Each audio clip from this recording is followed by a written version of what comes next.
Have you ever wanted to grow your own civilization? Break into newfound knowledge through scientific research? Build defenses to keep your village safe? Train and lead an army into battle against rival civilizations? If you said yes, then this is the video for you. This is Age of Empires 4, the ultimate guide.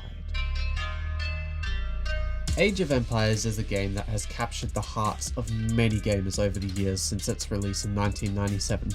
Over time, we've seen different versions of the game released, each with their own unique spin on this classic game.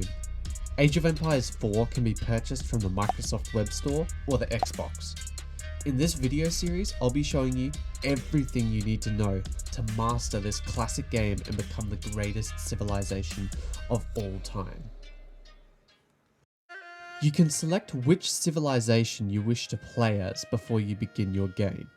All of these civilizations are based on real civilizations from history, and this will impact how your game is played, as each civilization offers different pros and cons.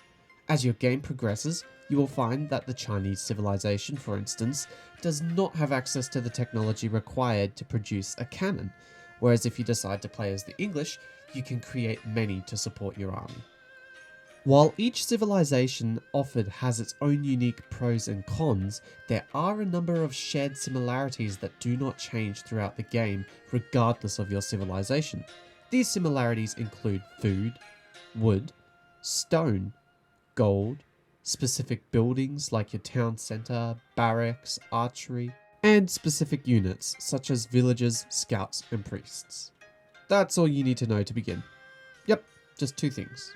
When you begin a game, you'll find yourself with 6 villagers, 1 scout, and 1 town center waiting for you. It's now up to you to grow a civilization. To accomplish this, you need resources. Take a look at this bar down in the bottom left corner. This shows us how much of each resource we currently own, as well as the population of our civilization so far. Currently, it's restricted to only 10, but I'll circle back to this later in the video. To gather your resources, you need to tell your villagers to go and collect them. To tell a villager to do something, you need to left click on him and then right click on the object that you wish for him to collect. They will then go and begin to collect whatever resource it was that you told them to collect. As they work, you'll be able to watch their progress if you have them selected. Notice how their resources slowly increase? When the villager has finished collecting all of their resources, they're going to go and deposit that into your civilization.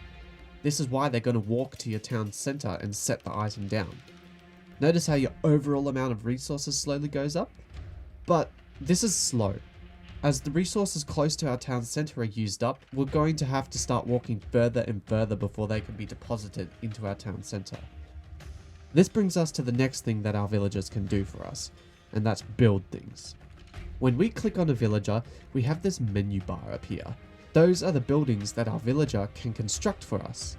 This will be essential for growing our civilization, and in our case, collecting resources. If you hover your mouse over each image, a description will come up, telling you what the building is and what it's used for. In our case, we're looking to speed up our resource gathering. So I'm going to tell my men to build collection buildings for me, such as a lumber camp, mining pit, or mill. So, we need resources to grow our civilization, and we also need more villagers. A civilization can't thrive with only 6 men in it. Hover over your town center and left click on it.